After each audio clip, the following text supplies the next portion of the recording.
It is the coming of the madness. I mean, it's happening. It's happening tonight. It's happening tomorrow night. But really, in full bloom, of course, Thursday, it'll all hit. And we'll all gather and we'll be excited about March Madness. We're still in discussions on how we'll treat it here on the Mosley Show. I mean, we could just sit with you and watch the games and talk about them. That is one school of thought. But we're also, Kev, as we speak, I'm consulting with some of our friends about a possible simulcast, which would lead into the game. So, we can't make everybody happy, but we want to make some people happy. So we'll see. We'll see what we come up with. Kevin Hoosier Hall with me as always. He's in his Pacers gear today. Well, okay, so the best they can. Yeah. Most of the world knows this day as happy St. Patrick's Day. Right. Right. 317 is the area code of the great capital of the great state of Indiana, Indianapolis. So today is 317 Day.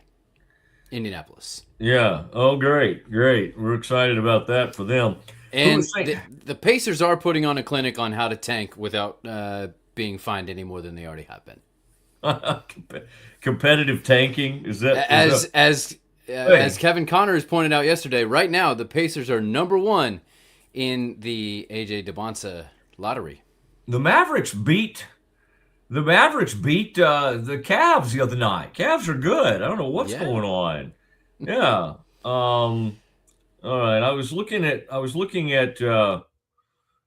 the local. I want to see where I want to do like a festive St. Patrick's Day, like who's doing what.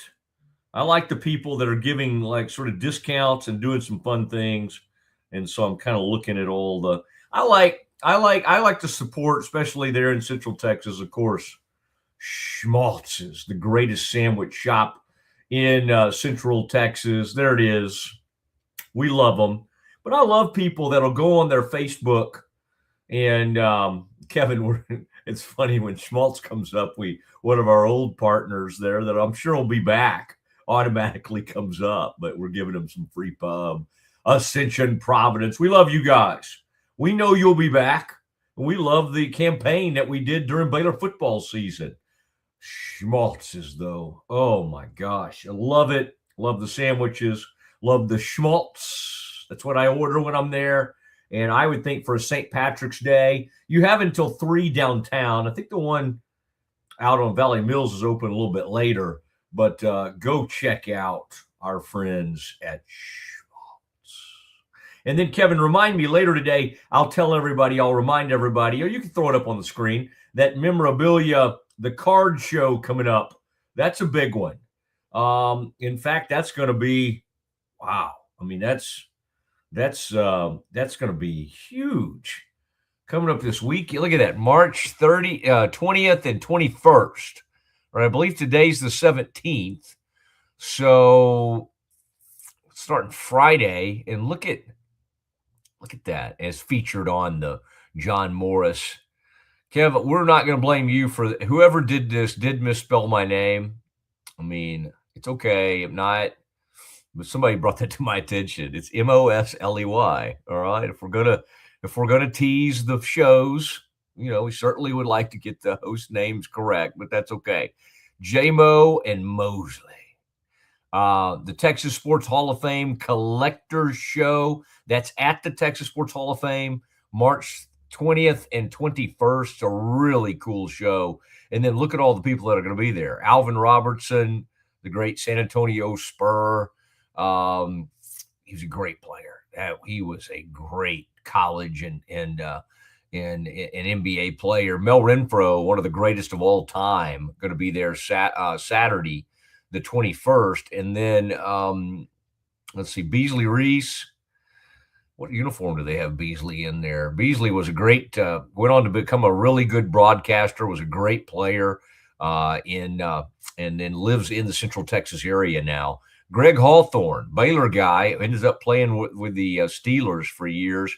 He'll be there Friday at 1, Lake Seastrunk Saturday about 10 a.m. The great Lake Seastrunk from Temple, Texas. So really cool lineup there at the Texas Sports Hall of Fame Collectors Show. You'll want to go over there and check that out. And John and I have been promoting that. And honestly, I feel bad for even bringing that up. You can spell it however you want. It's whatever. Most people of a certain age want to call me Mark because of the famous team formerly known as the Redskins kicker, Mark Mosley, who, by the way, Kev, won he was an NFL MVP one year, like around like 82 or something like that. The kicker was the MVP of the NFL. That tells you how bad a season that was. You go, oh, Matt, but the Redskins won the Super Bowl. Yeah, maybe so, but I think that was a strike-shortened year, to be honest. Should have been the MVP of the Super Bowl this year. Yeah, that's false, and that's a false narrative. And we don't give, no matter how many you hit in a Super Bowl, if they're just all a bunch of 30-yard field goals, we don't award that. I don't even think he had one in the 40s. It was just a bunch of short field goals. He was the top scorer in the Super Bowl, and the MVP didn't even score a single point. The MVP actually played. And then he turned his back on his team. We're not going to take it away from him. I'm glad. The kicker had no choice. Even the greatest kicker in the game can't even get paid like it. Cowboys are trying to use a new contract that Kai Fairbairn has to hold it against the poor Brandon Aubrey, the greatest kicker in the game. All right, lots to get to. We've got breaking Baylor news, breaking NFL news. We've got Nicki Collen going to join us. There he is, measuring a kick. Getting ready to hit a 60-yarder. Nicki Collen will join us at about 2:20 today. I mean, we went long with it's going to be good. You're going to enjoy it. And Nicki was very candid on what she thought of the glass court, the LED glass court. Look for that interview, about 2:25 today. That'll take us home. Nicki Collen joins us. And then tomorrow, we'll be on the ground at the Brazos Landing, and we will do a live show. John Morris will do his show at noon. At 1 o'clock, I'll get going, and John and I, we've been together for a lot of years, and so we were apart for a little while he remained at ESPN Central Texas. But I think he missed me so much, he had to come over to Rogue. And so now we're both with Rogue Media and 365 Sports, the whole shebang. I mean, it's all one big happy family. Are we happy? Yes, most of us are. Kev, so that'll be tomorrow. And then Dave Aranda is going to lead off the show. Dave Aranda will be with me beginning at 1 o'clock. And so we'll be out there. We'll have a beautiful set. And we'll get our conversation with Dave Aranda going. And there's a lot to talk about because spring practice is about to, spring football is about to go. And this will be really cool to have Dave right before it starts. All right, we got Pro Day. Oh, that's another thing, Kev, we got to figure out for next week. Oh, it's today, the 17th. So the 22nd is Baylor Pro Day. I need to be there. Kevin, you may need to as well, but we also need to do our show. So that's going to be tricky. That because it's like 12:30 to 3. Good news. Yes. That's a Sunday. Well, maybe I'm giving the wrong day. 22nd is a Sunday. I looked up Baylor's Pro Day. It does say 22nd. We got a Sunday Pro Day? Huh. Not very Baptist, is it? If that happens, then we're okay. Then the next day we'll have a special where I share some of the interviews and things that happened at Pro Day. I got to look at that again. That does not seem, it seems strange to me they would do it on But then I guess the next day, Baylor spring ball will start. So this is a really cool opportunity to hear from Baylor's head football coach on the eve, almost the eve of Baylor's spring practice, spring ball, spring football. Always fun, always interesting. And then that final one, about a month after it starts, there'll be like a open practice for all the fans and media, and we'll all go and have a big time. And we won't put it on TV or anything because you don't want people scouting your players and all that kind of thing. But we'll have a big time. The fans will be out there. There he is. That's Dave right there, thinking about what he wants to say on the Mosley Show tomorrow. What does everybody want me to ask Dave? Anybody have a thought? What you want me to press Dave on? Let us know on YouTube right now. Go to YouTube, put your comment, and then we'll put your comment up on the screen. Also, if you're watching us on the Mosley Twitter feed or the Mosley Show Twitter feed, go ahead and use this opportunity to go sign up for YouTube. I don't think we truly get credit until you subscribe to YouTube. All right. We've got a lot of subscribers, and that's very, and we, Kev, we don't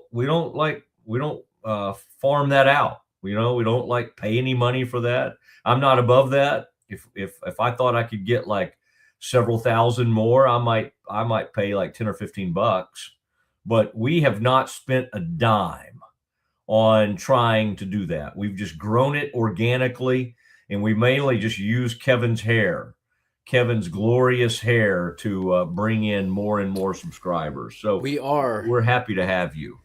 20 people away from hitting 5,000 subscribers. So share, spread the word. That's nice.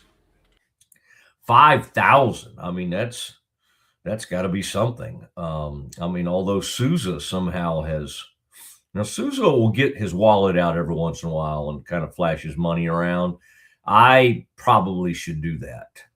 Although you're going to have something in the wallet. That might be a problem. But I do love the fact that the Sousa Show has a huge YouTube following, and we're looking to go that direction. We appreciate you.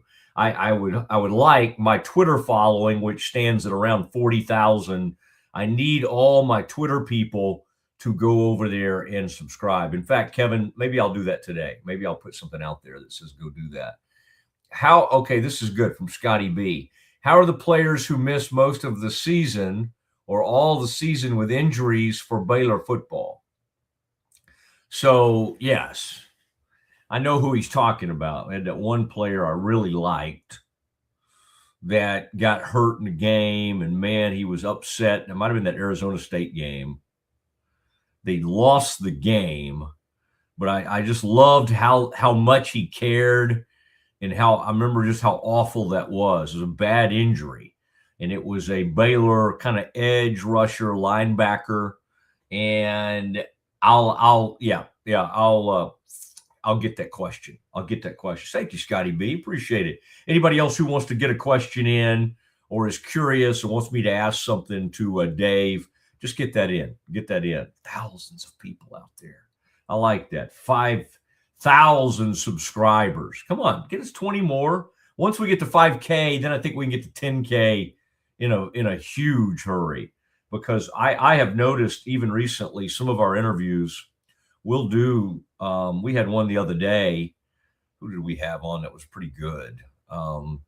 We always have good interviews, but whatever it was, it ended up doing a huge amount of views on Twitter and downloads and all that kind of stuff. And of course, it helps to have our man Brandon, who also works with us, turning around all those shorts and things that he does. All right, we have breaking NFL news. We have breaking Baylor news. Let's sound off on this Baylor. Let's go with the Baylor breaking news first. Kevin, and Kevin is in our newsroom. Kevin, you be ready for the NFL. I want you to be able to present the Miami Dolphins breaking news. I'm going to go ahead and present the Baylor breaking news.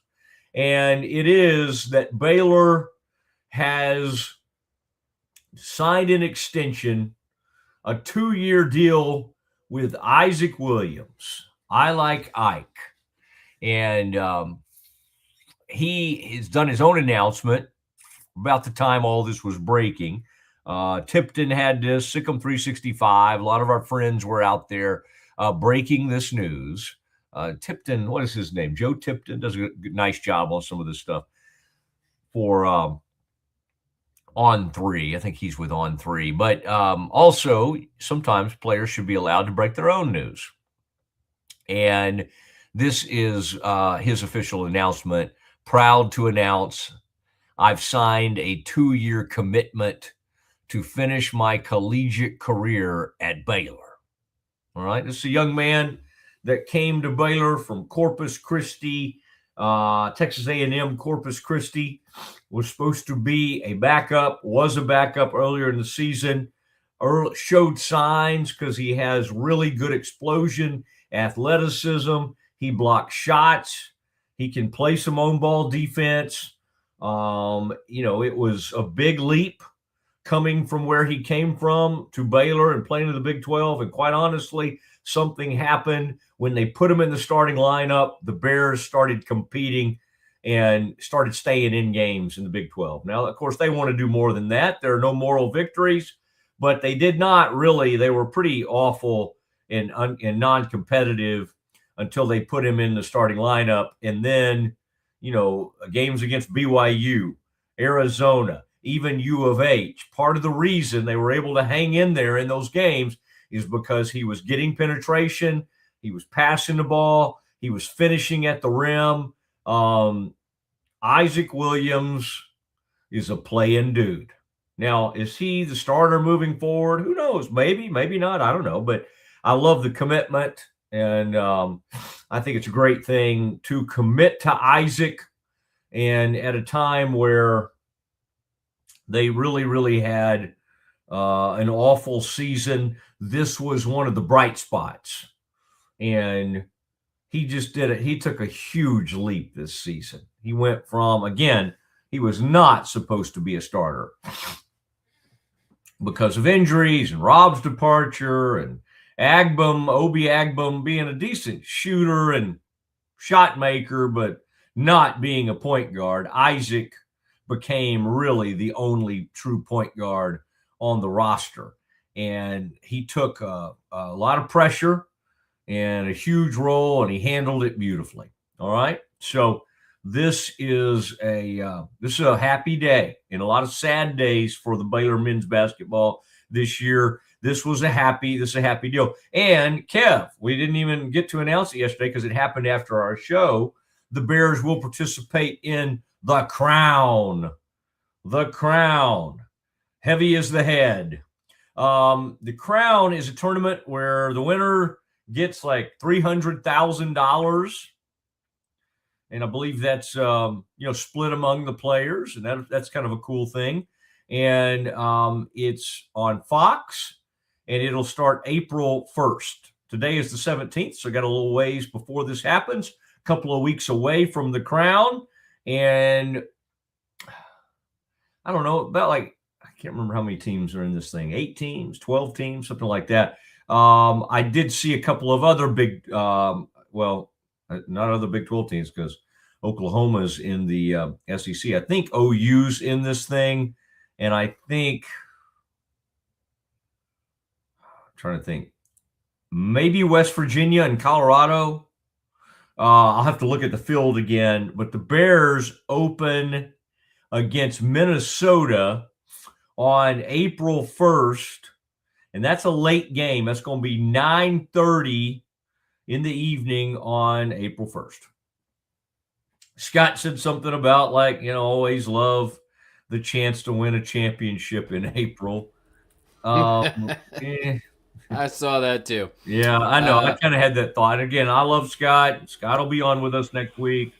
Baylor, as you mentioned, play Minnesota. Oklahoma, Colorado, they will play the winner of that if they advance from Minnesota. And then on the other side, you got Stanford, West Virginia, and Rutgers and Creighton. So there you go. There's your 8 teams. I think Baylor already beat Creighton this season. By the way, people were mad at where St. John's was seated after winning the Big East and having a really good season. And people keep to knock them. You know what they say, Kevin? They say their best non-conference win was against Baylor. Come on, leave us alone. All right? We won a national title. And as I said, they're going to surround Isaac. They're going to bring in a bunch of guards. It's going to be a lot better next season. Kevin, 2020 season, 21 when they won the national title, 22 they were a 1 seed. Jonathan got hurt later in that season. But again, Sohan was really good on that team. Kendall was good. James Akinjo was the little point guard. Flagler was on that team. Kev, that's 2020, 2021, 2022. And you go, Mosley, there were, okay, yes, 2019, 20, 2021, 21, 22. Like Baylor was like unbelievable. One of those seasons, the tournament, Big 12 tournament didn't get played because of COVID. That was 1920 season. But that year, Baylor was probably going to be a 1 seed. Now, Kansas was unbelievable that season. Baylor went 15-3 in conference. I think Kansas went 17-1. I think Baylor was the only team that beat them that season. I'm talking about the 19 and 20 season. That's a rough one, man, because there were some teams that year, that COVID season, it's also a rough one for Baylor baseball because Rodriguez that season, Kev, was off to a crazy hot start. Like Baylor was looking like, honestly, a top 10 baseball program. And then it all came falling apart. They pulled the plug on the season about 15 games into the season. They were going to be great that season. And then sadly, he was fired after the 2023 baseball season, something like that, because this is the 3rd year of Mitch. Baylor men's baseball plays Kansas State tonight. I don't know why, or it doesn't make any sense to me, but Tom hasn't gotten back to me. Kevin, I asked Tom for an explanation, and Tom has ignored my text. Tom Barfield, who's, come over here to the Rogue Media family. So, I thought we were all family. Okay, this is from Kay Watson. Hello, Kay. How long has, quote, The Crown been playing? It's new to me. Yes, I think last year was the first year of The Crown. Okay. I also encourage you to watch The Crown.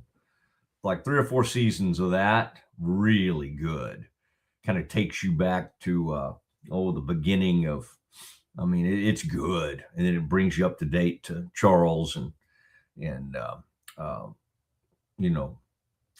Lady Di, Princess Di, the whole thing. Very good TV series. The Crown basketball series, not as good. Not as good a watch as The Crown, the TV, but it's okay. Porter Moser ended on a high note. They're going to keep him. They're going to keep Anthony Hardaway at Memphis. We usually only report the coaches that get fired. They're actually keeping these people. And the new head coach, Kevin, did we decide his name is like Casey Alexander at Kansas State? I think he's a good coach. I think the Big 12 has the best coaches in the country, and I think he'll add to that, although I feel bad for the great Jerome Tang, still beloved in our part of the country, and wants to come on with us, Kev, to talk about everything, but kind of has to get this money thing situated before he can do that. Kev, let's go ahead and roll out the breaking news, and you can do the sounder and everything.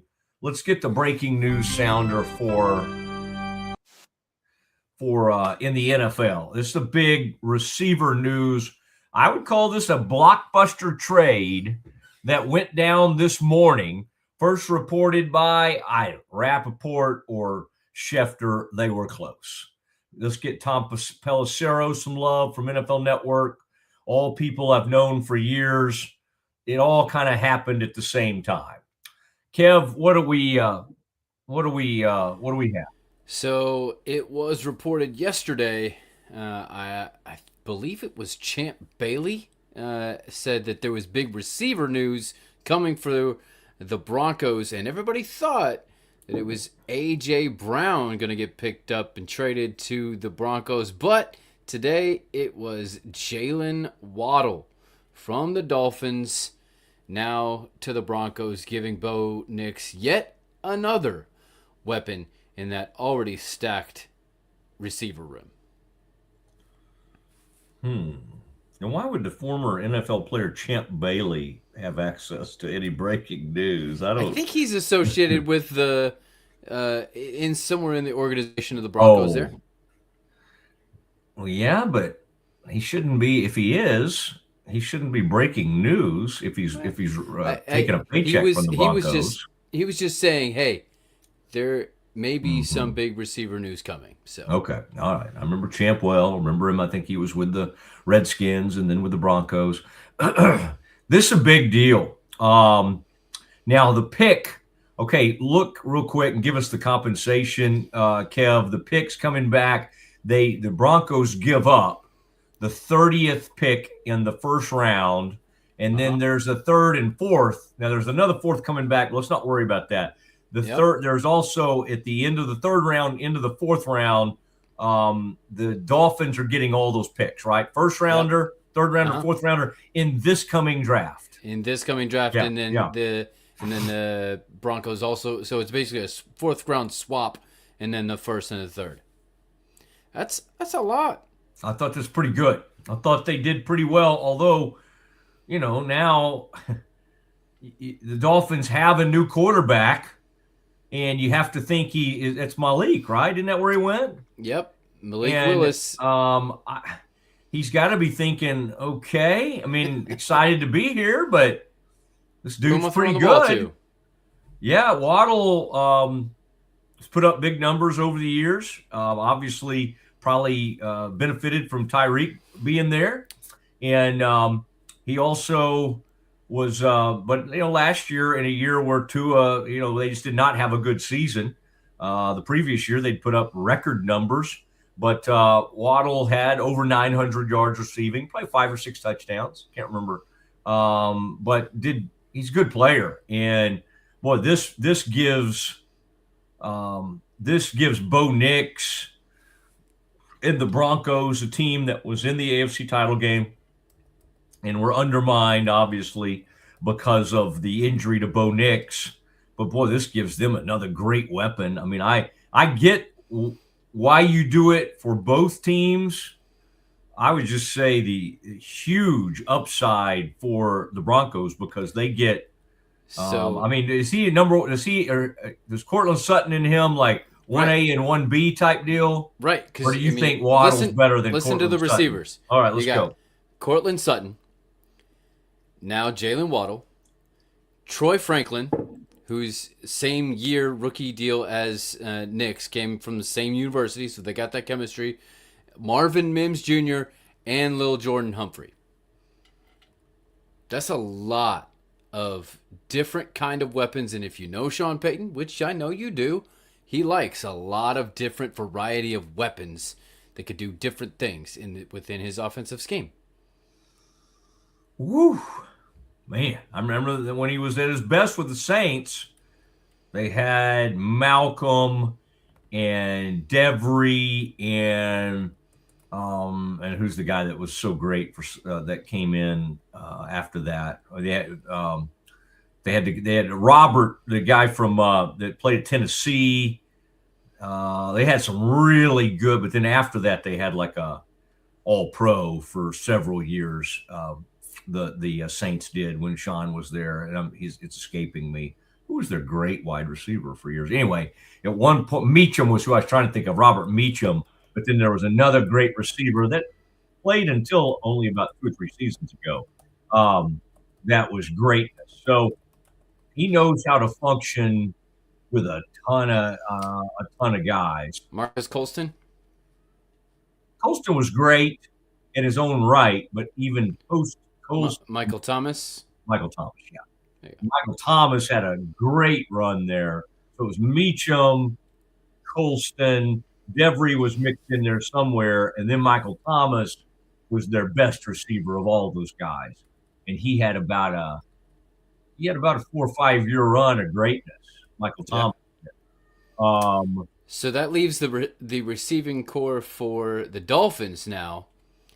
Tutu Atwell from the Rams, Yeah. and Malik Washington, and Taj Washington.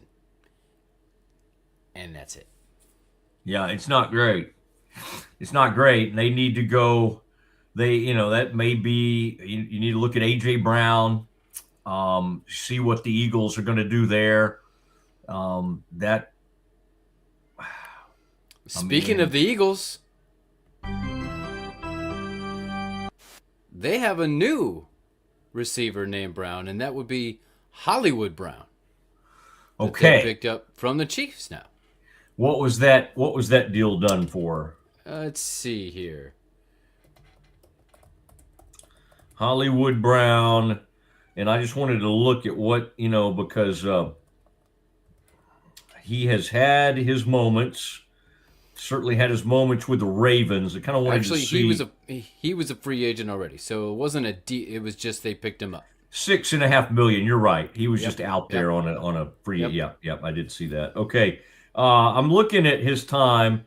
He's 28, going on 29. He's now been around for a little while. This past year with the Chiefs, in a real down season for the Chiefs, 587 yards and 5 touchdowns. So, can still, he can still, his best year ever was with the Ravens in 2021. He's only had 1,000-yard season. It was that year, 91 catches, 1,008 yards, and 6 touchdowns. Now, I would say that was a decent bounce back year for him with the Chiefs. So I find that to be an okay deal. Like, 1 year, what did I say it was? Like $6.5 million or something like that. Yeah. Yep. You get Hollywood Brown in there, and then so he's basically paid like a good kicker. No, paid like the best kicker in the history of the NFL. The best kicker, the highest paid kicker, is going to be Aubrey, and it just really depends on where it comes in. And his tender right now is for what? 6, Second. right around 6 a year. Yep. Yeah, second round tender. Yep. So, I mean, my gosh, give him 7 a year or 7.5 and move on and stop messing around with this. This is so petty. They apparently wanted 10. Cowboys are in there around 7. Just find a way. My gosh, he's a great kicker. All right, now later in the program at 2, we'll do Campus Confidential coming up at 2:20. We will have our interview with Nicki Collen, Baylor women's coach, as the Bears see what they can do in the NCAA tournament. They are a 6 seed. They have to go to Durham, North Carolina, and play at Cameron Indoor Stadium. What will that be like? Who will they play? Well, tomorrow night, they get to see who they're going to be playing against. And that'll be an on-site evaluation process, because I guess that game will go ahead and take place at Duke. Is that the way, Kevin, we understand that? These play-in games are a little bit confusing, but I think that may be how that works. And so Nebraska plays Richmond. Nebraska started 12-0 this season, only finished 7-11 in the Big Ten. I would ask Kevin about Nebraska women, but the truth is Kevin really knows the men's Big Ten basketball much better than he knows the women. Okay, I'll just go ahead and speak on his behalf. I don't think he could give us a great scouting report on the Nebraska women. All right, no offense, Kevin. I really the Big Ten, knowledge you've brought on the men's side has been much appreciated this season. All right, tell you what we're going to do. At 2, after we do some Campus Confidential, at 2, we got 2 new mock drafts. We've got Daniel Jeremiah, the ultimate guru from the NFL Network, and Mel Kiper Jr. has put a new one out. So around 2 o'clock, we'll delve into those a little bit, and we'll talk about what they have the Cowboys doing. I very much disagree with who Jeremiah gave them. And then we'll talk about who Kiper has them taking. Very, very interesting mock drafts. But next, let's do some Campus Confidential. Ready for a better kind of primary care? At Patient First Direct Primary Care, you get unlimited office visits with same-day or next-day availability. And instead of rushed appointments, we take the time to actually listen. There are no insurance hassles, just clear, simple care. You can reach us by phone or text because access shouldn't be complicated. Our practice has expanded to include Medicare-age patients as part of our direct primary care model. It's a fresh alternative to the traditional insurance or government-driven systems, care that finally puts you first. For more information, go to patientfirstdirect.com. Lake Waco Golf Club is a semi-private facility nestled along the north point of Lake Waco, one of the few facilities in Texas to have a full 18-hole regulation golf course as well as an executive 18-hole par 3 golf course. Plus, check out their bar and grill, which is open to the public. And if you're not a golfer, then enjoy time by the pool or even enjoy fishing around Lake Waco. Become a member today and call to book your tee time. Lake Waco Golf Club, where family and friends fun begins. Check them out at lakewacogc.com for more information. Bubble wasn't here. I don't know what people would be doing, like making PowerPoints or something. I love that I can sit down and build something the way that I think it should be built. Bubble turns ideas into fully scalable apps. Try Bubble today. At Covers and All, we've revolutionized protective solutions with cutting-edge, customizable covers, tarps, and curtains. We deliver premier protection at affordable prices and express shipping. Visit coversandall.com today for the perfect fit, guaranteed to last. Better sleep, inspired by nature. Your back, hips, and shoulders will fall into perfect alignment in any position, meaning that you get deeper, more comfortable rest. Visit ecoterrabeds.com. Cleanse your body of accumulated toxins and embark on your wellness journey at your own pace. At Global Healing, we provide premium supplements to help your body heal naturally. Start your healing journey today at globalhealing.com and organichemp.com. Relax with Hemp Delicious. Organically grown hemp, massively blended with delicious organic herbs, responsibly sourced for their holistic benefits. Each sip offers calming, antioxidant-rich wellness. Brewed just for you. Sip the calm with Hemp Delicious. Is your Mac running slow? Mac Booster 8 is your all-in-one solution to clean up 20 types of junk files. Get your Mac running like new again with Mac Booster 8. Visit macboost.net today. I know you're gonna love this Kodak Dot Plus printer. You guys just connect it to your smartphone. I can assure you, you are going to love this printer as much as my family has. You guys have to check it out for yourself. At Mapiful, we believe in celebrating your journey. Our unique personalized products are designed to boost your confidence. From custom home decor to meaningful gifts, we help you cherish the memories that make you who you are. Visit mapiful.com and start celebrating your story today. It is the Mosley Show, and we are proud to be with you. Nicki Collen joins us at about 2:25 today, and at about around 2:05, we'll do some talk on some mock draft talk. Also, we'll circle back around to today's big NFL trade. Jalen Waddle is now part of the Denver Broncos. Well, some of these teams are loading up. Cowboys are not. Cowboys always talk big, and free agency comes around. And they're like, hey, what about the guy from plays across from Micah with the Green Bay? How would that be? Well, it's okay. It's okay. I mean, not a huge impact. I mean, not an impact player among one guy they brought in from the Rams. The Rams were desperately. That's why the Rams went after all those cornerbacks, because they were trying to replace this guy who wasn't very good. Cowboys said, we'll take him. We'll take him. So the Cowboys got a decent safety and a decent edge rusher and really made zero noise. So the thought of them getting that much better on defense hadn't happened yet. It may happen in the draft, but I do not know when the Cowboys were able to get so many allies out there who look at these things and try to act like it's okay. Oh, good job. Good job, Cowboy. No. What you do is when somebody acts like they're going to do something huge and they don't do it, you hold them accountable. All right? That's the way we do it. And but some reason Jerry's kind of it's almost kind of like he's gotten old, and it's like it's okay, Jerry. I mean, he tried. He went out and tried. And they tried. They were in on that Max Crosby. They were in on that deal. Well, hey, they didn't get him, did they? Turned out they almost could have, because one team threw him back. And the Cowboys happened to have a team surgeon or a team doctor that had looked at those x-rays, and I guess now he believes also the Cowboys should not be in on Max Crosby as well.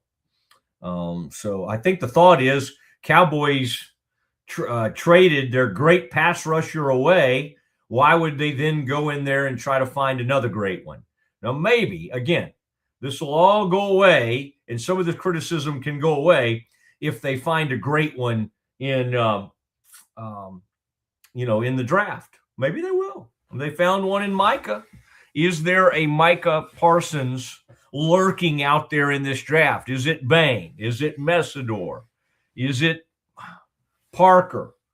This kid from Clemson who kind of finished with a flourish, although had a rough 2025 season.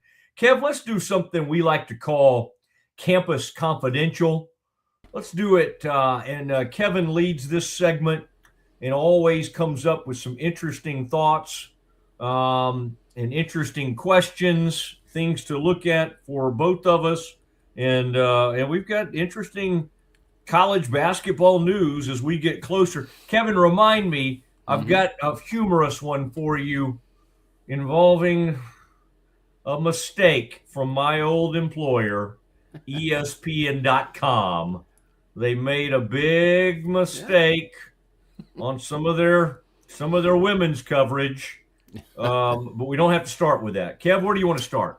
Well, we're going to start with SEC football. What do you think of Greg Sankey's comments about the SEC considering its own in-house governance and enforcement model? He said, I don't think anyone on any campus wants the status quo to remain. In our league, by unanimous vote, we can't go on as we are. That was on the Paul Feinbaum show. Yeah. What do you think? Your thoughts? I think, obviously, the NCAA has shown to be so weak, but no one has stepped forward with some kind of great alternative. Let me tell you a bad alternative. Like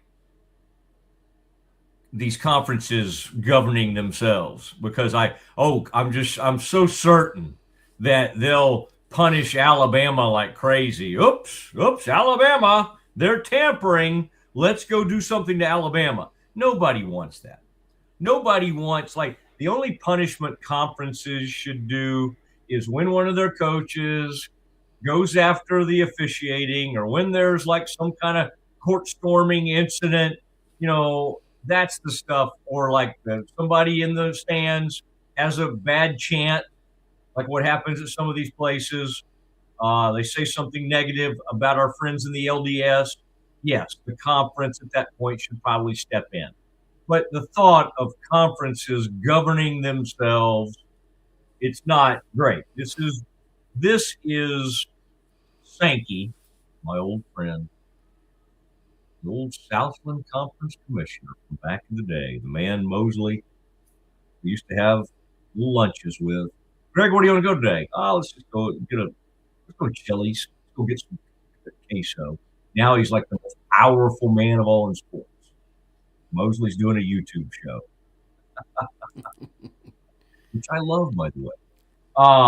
And YouTube, that's where it is, yeah. YouTube shows fastest growing entities out there. But it is interesting, Kevin, to go from like 20 years of radio to like, wait, is this thing on yet?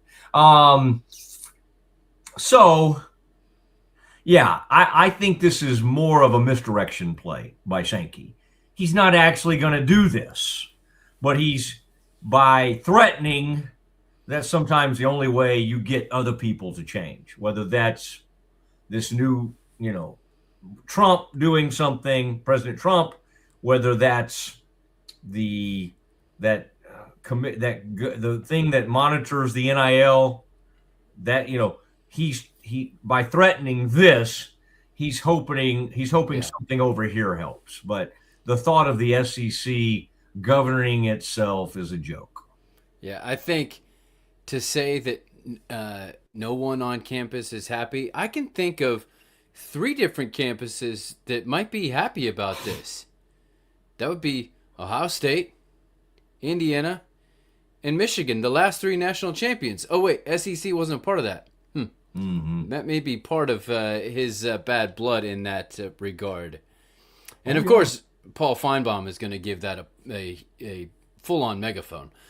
All right, with the college the brackets upon us, take a look at these odds. What do you think of these odds for the potential champions at this point? Anybody too low? Anybody too high? What do you think? I think my favorite of those would be, just because of I like Gonzaga and Michigan State at that level.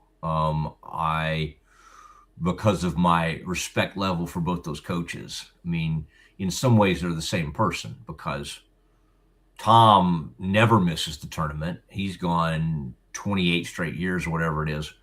Mark Few had one, to me, after, now of course the Knight Indiana teams and the wooden UCLA teams, if you or even the Dean Smith, there was a Dean Smith North Carolina era that was kind of unreal.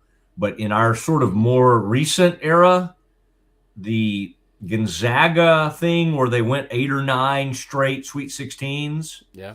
That's one of the greatest. I thought that was one of the greatest streaks in sports. And you go, would you trade that for a national title? Of course you would. And that's the one thing that has eluded Mark Few. But I like both those teams. So you like both of them kind of where they are, where they make the tournament and they don't do much, pretty much. What do you mean? No, I'm saying I think that's a good bet. I think I'd like to bet. Gotcha. I'd like to take those bets. Yeah, I got you. And plus 5,000 and plus 5,500. I think that's a great bet. And of the others, I would probably,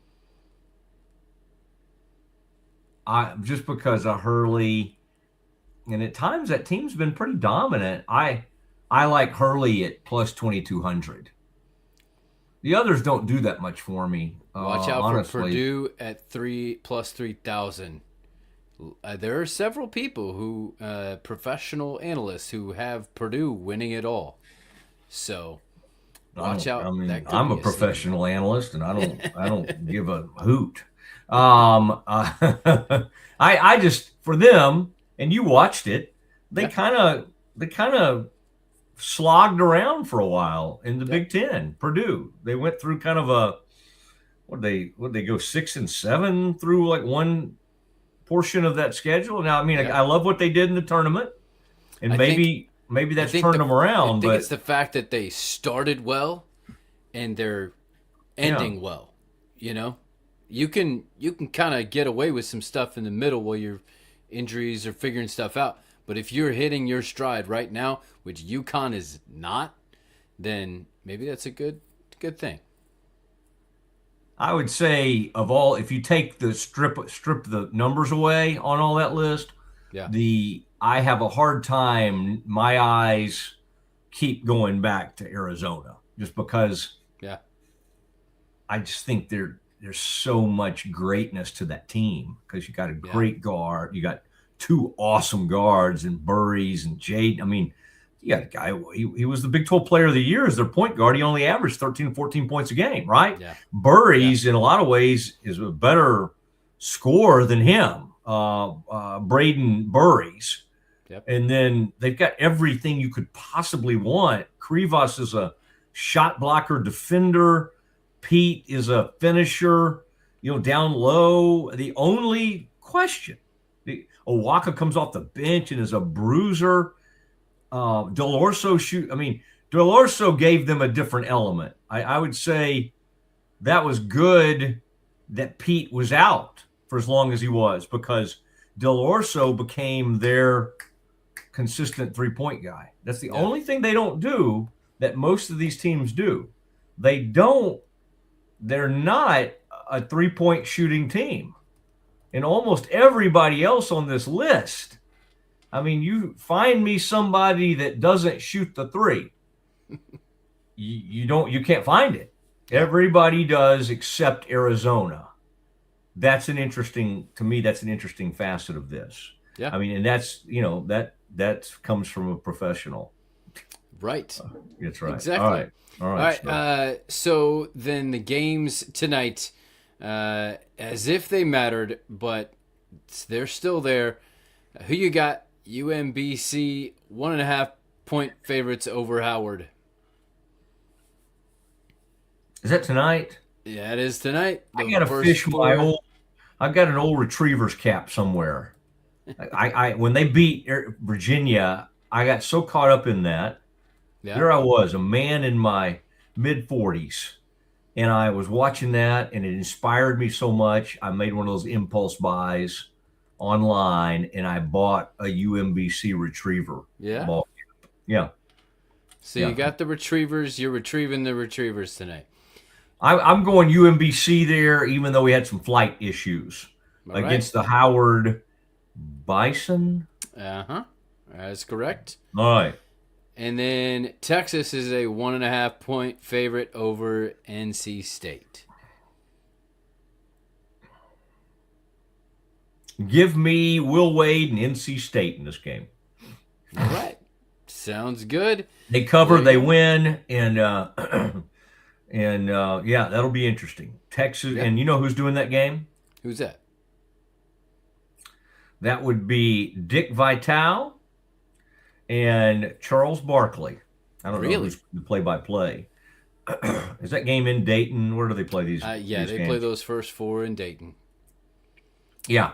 So Barkley and Dick Vitale, and I assume, now that I think through this, this might be all these years of Vitale being such an enormous part of college. And even though he can be annoying and I'm kind of done, I still respect it's kind of like our guy on the game day. I mean, Corso was kind of like, okay, but he had a huge role in the popularity of the sport in that show.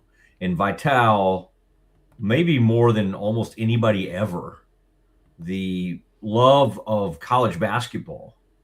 Vitale has to be up there at near the very top of just the contributions that he's made to the game. So I don't think he's ever called an NCAA tournament game because he's always worked for ESPN and they don't have the games. So I think that's pretty cool. So we'll act like this is a real game tonight. Yeah, exactly. Who's doing play-by-play? That's interesting. I bet it's somebody like let's see, Spiro, what's his name? Didis or something. All right. What will that be on tonight? Will that be on True TV or something, probably? It is on True TV, yep. All right. What time is the Texas game? First game's at 5:30, so... Probably 8. 7:30 or 8. Something like that. Okay. All right. What else do you have for me, sir? That is it. You no. picked the games. That's it. Yeah. We got to take a break. Bring up. Oh, I got to tell you this one. You got a good one for me. A funny, right? Yeah, this is not good. This is not good. ESPN.com, my old employer, Kev, a lot of great friends from there over the years. found this on Awful Announcing, which is a site that always, keeps It's up fun. with all this stuff. Yeah. ESPN.com, a betting preview for the tournament, was handled with far less care. It says early Tuesday, women's hoops fans online noticed that over on ESPN.com, a betting preview for the tournament was handled with and it was, what happened is they, it's one of those things, and we all look at them, and it kind of has everybody, Kev, they put the men's records for the teams rather than the women's records. And so it was probably AI generated. And so it was this big preview, and for several hours it was up there. And so I was just looking at it. They had a screen grab of it, and they had Michigan with a 31-2, 19-1 in Big Ten play. Don't you know there were people like, the Michigan women are that good? It said they gave Michigan, they predicted Michigan to win by 33.1 points over Holy Cross. And then the Vegas line has Michigan over Holy Cross 41.5. Now, I think the Vegas line they were using probably was the real deal. I don't know. They've got Michigan as a 2 seed. I think that part of it's right, but they had the wins and losses and stats all wrong. Now, is this right? They've got Western Illinois in this tournament. Kevin, I want you to check this one real quick for me. Yep. What is the record of the Western Illinois? This is why they should have known something was wrong.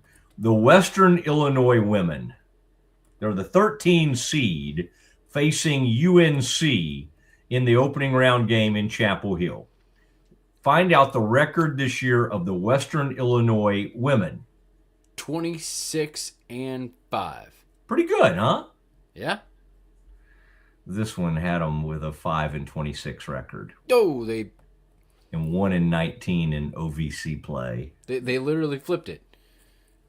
Yeah, but maybe we'll see what the men had, though. See what the men Western Illinois had, what their record was. They may have used the men's record. No, I was looking at all of that. They literally just flipped the columns. Oh no.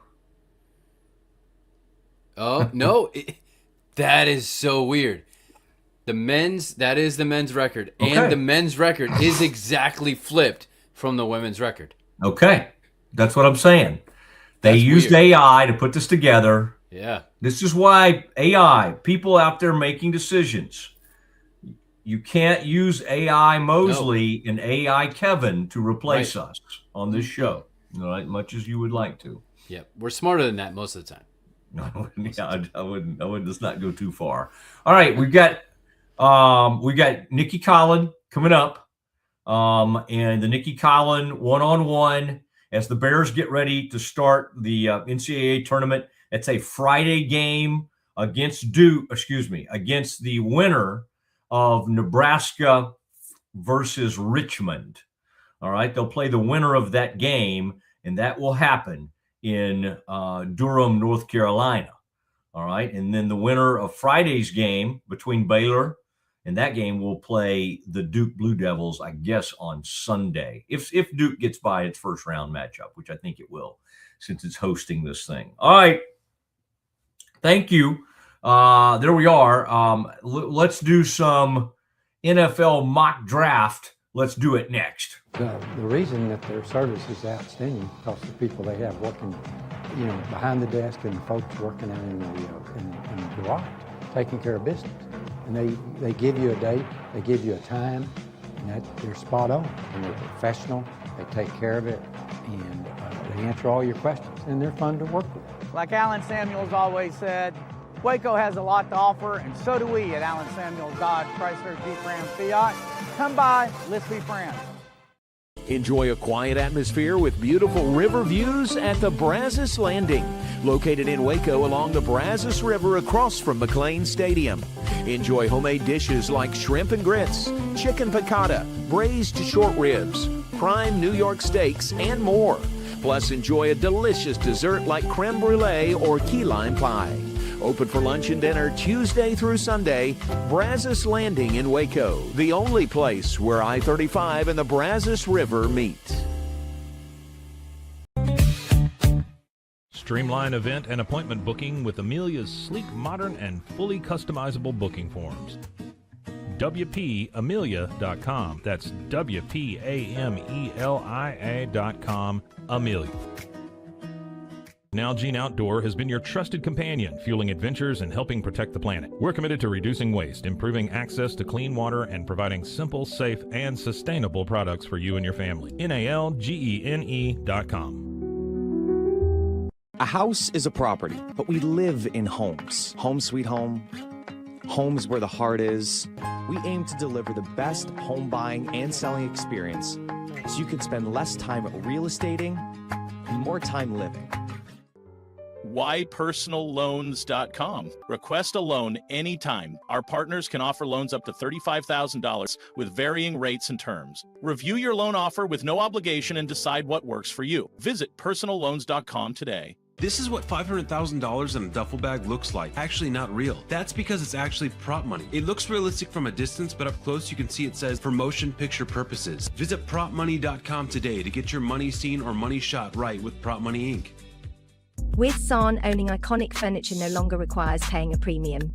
With over 15,000 satisfied customers worldwide, we've proven that high-quality furniture doesn't have to come with a high price tag. Explore our collection today at san.com. The You Like Air 3, launched in 2023, ushers in a new era of sapphire ice cooling technology, offering nearly painless hair reduction in just 3 weeks. That's ULIKE.com. You Like. VivoSun's mission is to empower growers with stylish and effective products, making indoor growing accessible and enjoyable for everyone. Visit VivoSun.com today and get started making growing plants and vegetables easy and automatic. All right, just sitting here watching a old video, Kev, of Fairleigh Dickinson. I'd almost forgotten that. That was against Purdue, right? Was that 1 versus 16? 3 years ago? Yep. Wow. Yeah, wow. It was crazy. Basically, they just, anytime Edie got the ball, the entire team would just surround him. They would all crash. Yeah. Mm-hmm. Well, I mean, the one thing Painter knows how to do is lose in this tournament. And when he does, he likes to lose early. And man, he's had some. He lost early to UNT, maybe Edie's freshman year, or maybe before Edie was even there. Kevin, did you ever know the story that Baylor had Edie on the campus and he was wanting to commit, and his mom wouldn't let him commit? His mom, usually the religious thing helps. I don't think with Edie. Sadly, it helped. And Edie loved it, and they loved him. And I want to say Coach Nunes was maybe a big part of that recruiting effort. And the rest, of course, is history. But Edie wanted to be a Bear. And that was one of the few guys around then that the Bears could not reel in. And again, he called home and said, "I'm ready to commit to Baylor." And Mom said, "No, you're not." And I would guess that Purdue kept him a little closer to home. Where was he from? Minnesota area or somewhere? Was he from Minneapolis? I can't remember where he was from, but it may have kept him a little closer to home. But Edie was not like some kind of spectacular high school player like a lot of these guys, but or at that level. Not that he wasn't highly recruited, but he was not it was an interesting path that he took. And then he got better and better. And then obviously he became considered the greatest player in the country. I think he won Player of the Year at least once, maybe twice at Purdue, but almost a Bear back in the day. We'll break here in about 10 minutes, and we'll get you with we've got Nicki Collen coming on with us, and so anxious to share that interview with you. and Kevin just sent me is this real, Kevin? This is because this guy here, dog. Yes, it is. It is real. It's on the Colts site. Yes. Okay. The Colts have signed Notre Dame basketball forward. Notre Dame's not very good at basketball. Carson Tout, T-O-W-T, and are converting him to an NFL tight end. Baylor's had this happen a few times. Well, I mean, the Colts have Mo Alley Cox, who was on VCU's team that kind of, launched VCU, and they just re-signed him. So apparently this is what the Colts love to do, is take basketball players and convert them to tight ends. All right. It's just sad at this point in free agency, and I know Cowboys fans can relate, that this is the advertised move, and Rappaport can only say, interesting project. That's all Rappaport can say on that move. Oh, come on. Yeah, it happens. I'm looking for my man Kuiper's. Kev, pull up Kuiper's latest mock. He's got a new one, and I'll pull up my man Daniel Jeremiah moving the stick. You pull up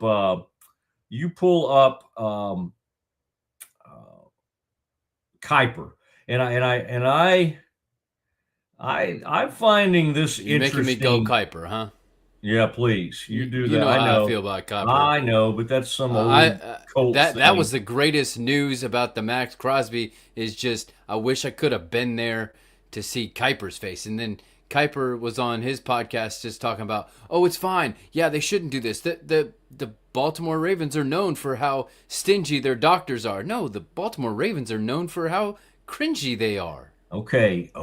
Let's not let all this Colt stuff come out of you here. We got to be kind when talking. Yes, I've known Kuiper for years. Used to go on one of his radio shows quite a bit. All right, I got Daniel Jeremiah pulled up. You bring up Kuiper's, and both of them obviously have Mendoza. Now, what I'm curious about, because he's having trouble deciding, Daniel Jeremiah from the NFL Network is really, when it gets down to two, there's several people that could be involved there.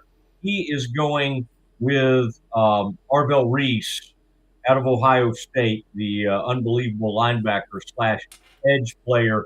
He's got him going to the Jets, and he's going back and forth between Reese and Texas Tech's David Bailey. Bailey is a more natural pass rusher, has unbelievable moves, and we saw him even in that game against Oregon, how great he was.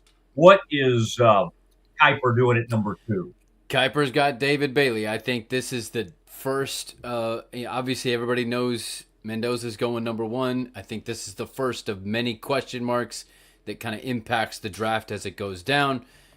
Which one of these players comes off the board first, and then where does the other one land? Okay, at number 4 to the Titans, DJ's going with Jeremiah Love. It'll be the first time somebody's gone that high in the draft, a running back, since probably Zeke did it in 2016. He was also number 4 overall. By the way, they got Dak later in the 4th round in that 2016 draft. He does have the Titans taking Jeremiah Love. What does Mel Kiper have the Titans doing? That seems to be the popular thing, because that's exactly the same thing that Kiper's got. So. Okay, at number 5, Daniel Jeremiah is going with the Giants taking Sonny Styles. Okay. Kiper has Caleb Downs, I think. Both of these last 2 players mentioned are my biggest question marks, in addition to which one of the edge rushers or outside linebackers goes first. Where does Jeremiah Love go, and where does Caleb Downs go? I think that impacts a lot of different things as it goes down. But I see this. Obviously, I think Harbaugh sees Caleb Downs as another potential Kyle Hamilton story. Okay, let's look at number 7, because it's another NFC East rival of the Cowboys. Let's look at the Commanders picking at 7. Daniel Jeremiah going with Reuben Bain, the edge rusher from Miami, and a man with short arms, but he's not short on speed, power, agility. Reuben Bain going number 7 and he didn't do any trades. I don't know if Mel Kuiper didn't trades. Either. I think that's another question mark for me, and I think the most likely candidate up top is the Cardinals. I think trading and getting some more picks there at number 3.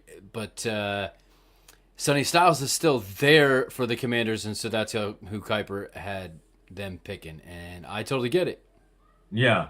All right, and then he's got Jeremiah has David Bailey going all the way, falling to the Saints, if you want to call it falling, and them picking up the edge rusher. Who does Mel have the Saints taking? Well, Arvell Reese and David Bailey went back-to-back up at the top to the Cardinals and Jets, and so the Saints are picking Carnell Tate here.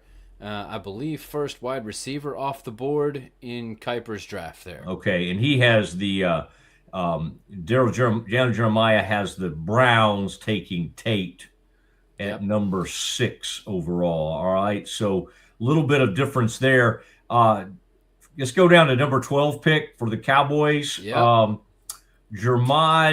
McCoy from Tennessee. Now, I think that's wrong, because I think the Cowboys have vowed to finally get away.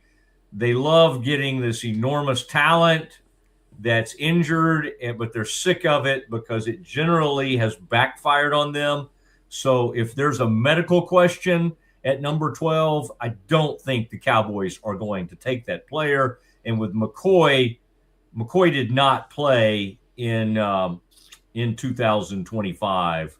And because with an ACL tear, he missed all of last season, and he has not worked out for scouts. That does not seem like who the Cowboys need to pick at number 12. Who does Mel have them picking? Jermod McCoy. Wow. Same exact. I think they're both wrong. I think they're both wrong. I really do. Of interest to me, Daniel Jeremiah at 13 has the Rams taking the wide receiver out of USC, Mekhi Lemon. Francis Maligoa? Yeah, he's Miami. On my board on Daniel Jeremiah's, he's got him going number 3 overall to the Cardinals. Yeah. So there's definitely some disagreement there. Now let's look down at number 20 on that Cowboys next pick. They've got Casey Concepcion, who just, by the way, there was some news yesterday, had a clean out on his knee, the great A&M wide receiver. They've got the Panthers taking him at 19. Do you see where Mel has Concepcion going? Let's see. Scroll through here. Not in the first round? Not Okay. Not before 20. Okay. Daniel Jeremiah has him going at 19. He's got the Cowboys taking TJ Parker, edge rusher out of Clemson. And he did not. His production dipped in 2025, but he had a very strong performance at the Senior Bowl. Again, that is the edge rusher out of Clemson. That is who Daniel Jeremiah has the Cowboys taking at number 20. Kev, who do you have, Mel? Mel's got C.J. Allen, linebacker out of Georgia. C.J. Allen. Okay, what does he say about him? It'd be wise for the Cowboys to double dip on defense. They gave up 6.1 yards per play, 31st in the NFL. We know all that. Third worst for any team in the past 5 seasons. Allen can play all 3 downs as he dropped in coverage, and can run down ball carriers and even blitz. Had 97 tackles last season for Georgia. It does not look like our guy has him in his first round. So that's interesting. That's interesting. So they are not on the same page. I thought interesting to you. Boy, lots of A&M people going in DJ's draft. In fact, the interior offensive lineman Chase Basantis from out of Texas A&M going 28th to the Texans. And then I was going to try to get you a couple of your Indiana guys real quick. Does look like Omar Cooper is going in DJ's draft. That would be number, I think I saw him at 16. Omar Cooper. Wow. The wide receiver going number 16 to the Jets. That's kind of surprising. That is where Daniel Jeremiah has the Indiana player going. Any other Indiana players in the first round for you? No, I would think that only Fernando Mendoza would go in the first round. That was kind of my estimation. I think it's pretty close between Omar Cooper and Elijah Surratt, in my opinion. But I think Omar Cooper has more of the attention-grabbing catches, whereas Elijah Surratt has more of the consistent catches. So, and then I would put Kalen Black as a 4th, 5th round, but I think a lot of people view him as more of a 5th, 6th, 7th round, something like that.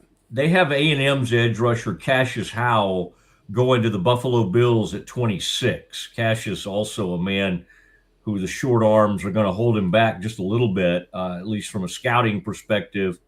I would love him with the Cowboys, honestly. My question is what kind of fit he is. Yeah. From a Cowboys perspective, if Hakeem Messidor is there at 12, wouldn't you take him? Well, the guys they have the Cowboys taken, they're not going to take. So, but to your point, DJ has the Bucks taking Messidor at number 15. Where does Mel have him? I didn't even see him in the first round. Really? Yeah. Mansour Delane would be another thought that I would have.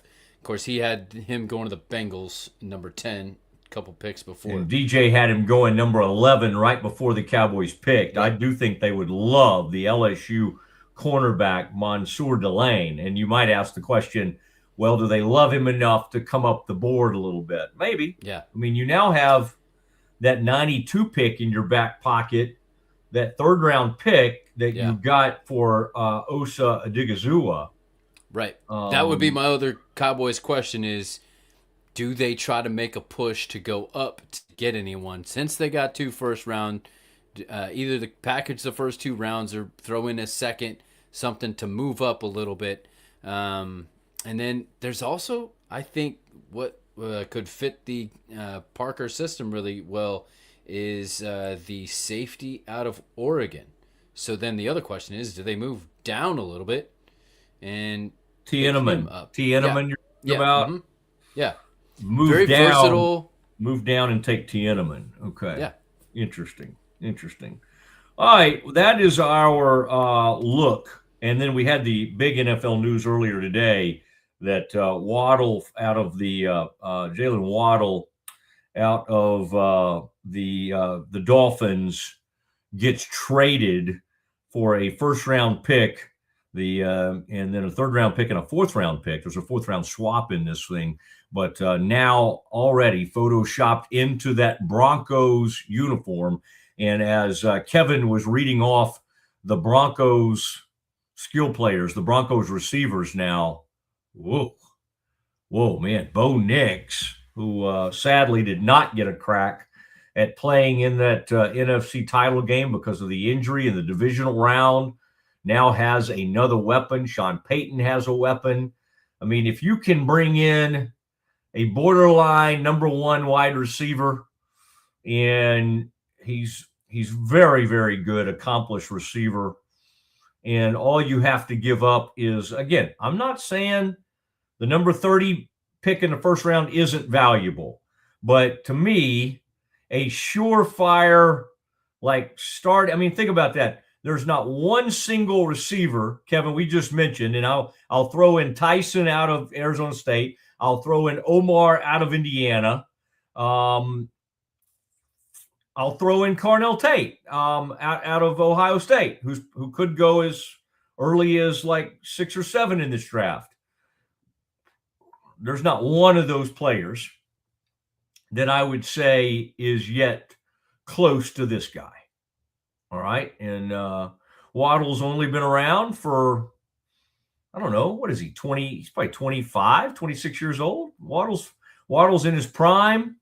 I get it, man. 30. If you can move the 30th pick and get this guy, and it's a reminder of what the Cowboys did was amazing for 27.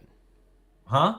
He's 27 years old. Okay. Yep. Prime and of his career. This fine. also reunites Waddle and Pat Surtain.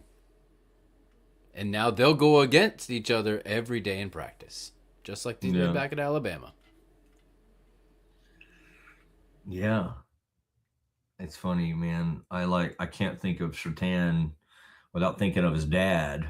And I'm thinking like where his dad played college, which was one of those Surtains played at Florida State. Are you telling me Surtain Jr. played it? Okay. Anyway, I honestly start thinking about their dads because that's more my era.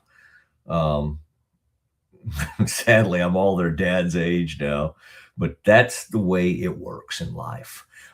Kevin, let's do this. We've got a big time interview to end the show with today, and she's got a lot to share on several different fronts, including the court in Kansas City, where this team is, getting Talia Scott, kind of getting her back in the right frame of mind and getting her moving forward, what Brittany Griner, what that meant to have her in town last week.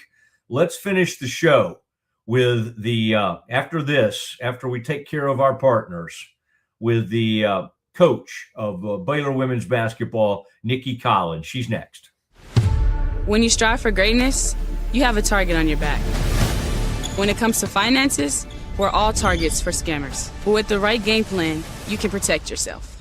Don't get faked by fraud. Here's a tip.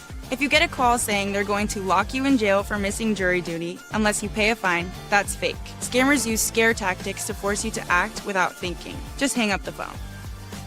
This message is brought to you by Central National Bank. Okay, that was really great for the first time on your own. Let's maybe take a break and then we'll come back and do some more. Sounds great.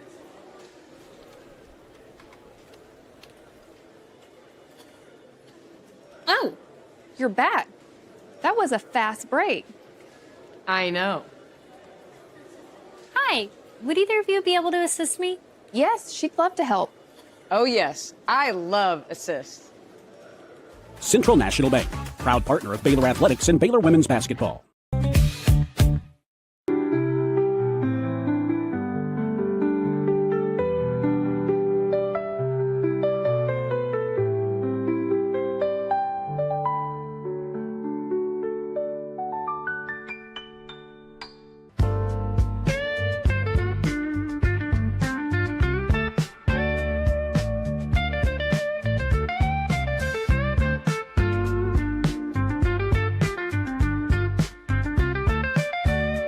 Introducing Muck-Off's classic pink bike cleaner, powered by revolutionary nanotechnology that breaks down dirt and grime on a microscopic level while protecting your bike's delicate finish. us.muc-off.com. At Open Goal USA, we're revolutionizing training for both soccer and lacrosse with our innovative portable rebounders. Perfect for players of all ages and skill levels. Visit OpenGOAAALUSA.com and elevate your training today.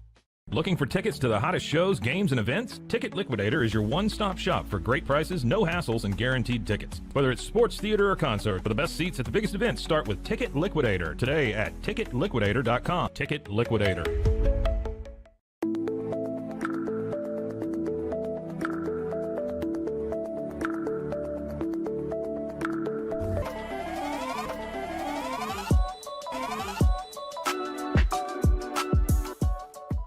send money abroad in just a few steps with Remitly. Sign up with your email, enter an amount, choose how your loved ones receive the money, enter your recipient's information, select a payment method, hit send, and relax. Download the Remitly app today.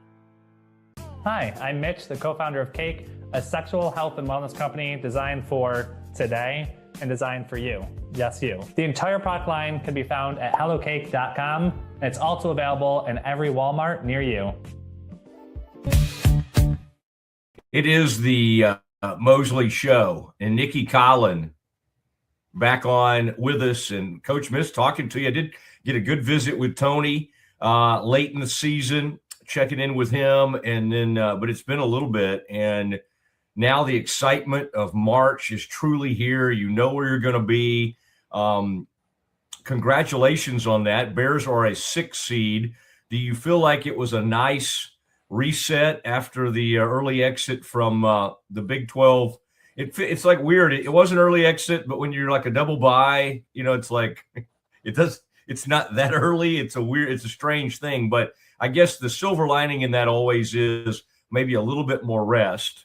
Now you've had what going on before you'll play. You're going on like 2 weeks of rest. How do you kind of feeling about things as you've been able to maybe hit the reset button a little bit? Yeah, I think it's been good for us. I think that, and certainly we didn't want to go out in the quarters. And you're right. I think having the double bye, and not playing until Friday, there's advantage, disadvantage, but I think for us, in particular, Talia, I think this time off has been good. I think the wear and tear, for her, I see a different burst in her, as we've been able to get in. I think we've had 4 off days in the last 8 days. So, we've certainly practiced, and we've practiced hard. But when you don't have an opponent that you're preparing for, you're kind of leaning into the fundamentals and, pace and execution, whether it's half court, full court, or your defense. And so, but I think for a lot of our players, I think it was good for them to have some time off their knees and ankles and, all the things that begin to hurt as the season goes along. So just kind of excited. I mean, I think the toughest part, and this happened, to us 2 years ago, we had a play-in game when we had Vanderbilt, Columbia, and kind of had this same pathway. It's frustrating as a coach that it's selection show and you're about to get your matchup, and then you still don't have your matchup because now we're still in the, if the committee thinks Richmond and Nebraska are both 11 seeds and then they're obviously very equal, then, you can't really pick. I mean, maybe ESPN Predictor has Nebraska 72%, but I don't think that really means anything. I think both teams are really, really good. And there's not many similarities other than both teams can put up points and have good shooters. How they play, how they defend, night and day, so it makes it very hard when you're trying to look for commonalities that, hey, no matter who we play, we're going to work on blank. There's a big difference between lots of sets and high ball screen with a, high efficiency, high volume point guard with Nebraska versus a high efficiency power forward in motion, it's like you're talking about 2 very, very different offenses to prepare for. So, and defensively, Nebraska's more aggressive, Richmond's more containment, but both play man. So can't really, really lock in and prepare the same way you would want to, but it is what it is. And I think they will have 1 day prep for us as well. And so we should be ahead from that perspective because neither one of those teams is not thinking they need to win the game in front of them and really focused on Baylor. How nice is it to get away from the grind of Big 12 where everybody knows each other and everybody in a sense you get to there's that freedom that comes. It's almost like going back to some non-conference and I mean that has to be a little bit relief, doesn't it, just to get out of conference and then it's and also I would think your Big Ten, your history of Big Ten, something, and maybe I'm just making too much up here, but something tells me that your DNA of knowing that conference and all, I would like to think that helps a little bit. Just You know, I think for me, it's really just that I'm constantly a student of the game. I'm watching everybody. You know, ironically, Aaron Rousseau at Richmond, I spent a lot of time around him in the summer. My daughter ended up, you know, choosing UCF for lacrosse, but Richmond, she went to camp at Richmond, and you know, it was an early favorite by me for her. And so, you know, I just, you know, I've spent some time talking to him. I know he's a guy that just is really good at what he does, and so I watch their motion, having spent 2 years at FGCU and running motion there. You know, seeing what he does in a world of that's very different from, you know, what most teams do. Amy Williams actually coached Tari, who was on my staff until this past year, and you know, we recruited Britt Prince, who's their leading scorer, and got to know her mom, who was her high school coach and her club coach well. So, you know, have really followed them because of her. So, but I just watch, you know, like I don't have much of a life outside basketball. So, if I'm not coaching it or scouting it, I'm just watching. So between the Big Ten Network and Big Ten Plus, there's not many teams that could have popped up on the selection show. And when I get interviewed, you know, post selection show, I'm not going to know who their coach is, what they run, what they like, what, you know, I mean, it just, you know, I may not know what I know 48 hours later after, you know, really diving into the film, but I have a pretty good feel for the majority of teams in the NCAA tournament, just because I'm kind of obsessed with the game. Yeah, and it's you brought up Talia. She's had such an incredible season for you. It'll be great. Maybe she's gotten some rest, got it under. I don't know. I think I was reading that Ramadan, I mean, she's having to kind of manage some of that. I've seen players in the past, I mean, depending on when a game starts, obviously they're a little bit depleted when it comes to certain things, nutrients and all that kind of thing. But I'm just kind of curious, is like, because I would think it's a physical reset for her, and then just sort of a mental reset, because you have obviously had to lean on her from a scoring standpoint all season. When you see a player's, and you've seen it from a couple players this season, their shooting get in a bad way. You know, I think one of those games she was 5 for 21. She got in a bit of a rut. How do you get her out of that? Like, and is it, hey, let's get you some easier shots. Let's get you something maybe going at the rim. You've had some guards in the past that would go, you know, Jada was not sitting out there shooting a bunch of threes. You know, she was obviously trying to get to the rim, and she had some funky stuff, but it worked so well that you guys went to a Sweet 16 and really had a good chance to go to the Elite Eight. What are you trying to get for Talia to maybe make life a little bit easier on her? Yeah, I think as the season has worn on, you know, I don't think she has gotten herself to the rim. You know, I think early in the year, when she didn't shoot the ball efficiently, she still got 20 because she got downhill and drew fouls. I think as the season went along, two things have happened, and it's that this is not all on her. One, I think it's the wear and tear. You know, she's probably leaned into the pull up more, and certainly can get cooking in her pull up game. You know, but I think the other thing that's happened, you know, quite frankly, is because we haven't shot the ball as well from other positions. She's gone from having creases to having walls. You know, and so you know, TCU built walls, Colorado built walls. You know, so if she's not getting it early in transition, and I think that's where the rest helps, when she's getting the ball in transition, you can't build walls yet, you know, but if we're not getting stops, you know, and we're facing set defenses and we're playing in the half court, people were showing a lot of help, you know, off of us really from the 3-4-5 anytime they were on the perimeter. You know, I think Tang and Jana, you know, there's gaps there. But you know, analytically, teams are going to take the approach of who am I going to give shots to? And so I think it became tougher for her to get all the way to the rim. And So there were probably opportunities when it was there and she missed it just because the majority of the time it wasn't there. But I think that's been a lot of it, and so I've had to work to get her in floppies and other situations where I can get her off screens. As the season worn along, they've top blocked her in pin downs. They've,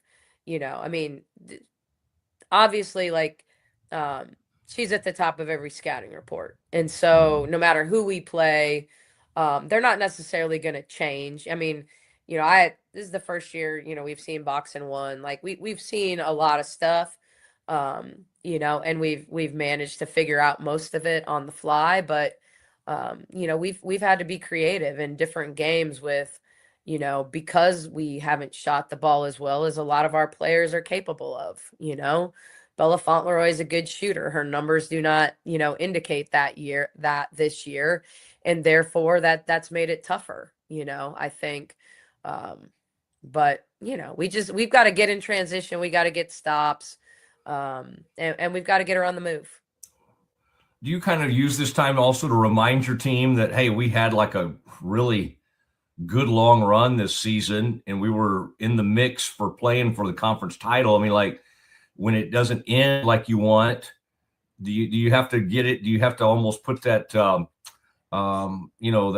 philosophical hat on and kind of get their spirits back up and remind them, hey, we're a pretty good team. I mean, I don't think we've ever lost confidence. I think, that doesn't mean we haven't had players go through, slumps where like they've lost some confidence in their own shot. I don't think we've lost confidence as a team. Like I look at that Colorado game and the challenge was, if Talia goes 8 for 21 instead of 5 for 21, and I don't put it on Talia because if she goes 5 for 21, but Bella goes 4 for 9 instead of 1 for 9, if we don't shoot 50% from the foul line, which we've been a phenomenal free throw shooting team all year long, like that just hasn't.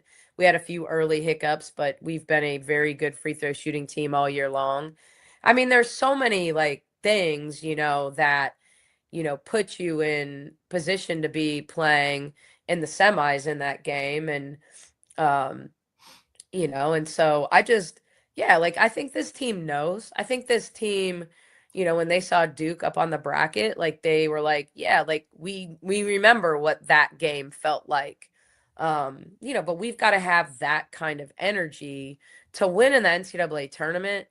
It's all about the energy that you bring, like yes, you have to out execute people, but, when we went on the road and went to the Sweet 16 and won in Blacksburg, we just played with a ton of energy, a ton of confidence, but a ton of energy.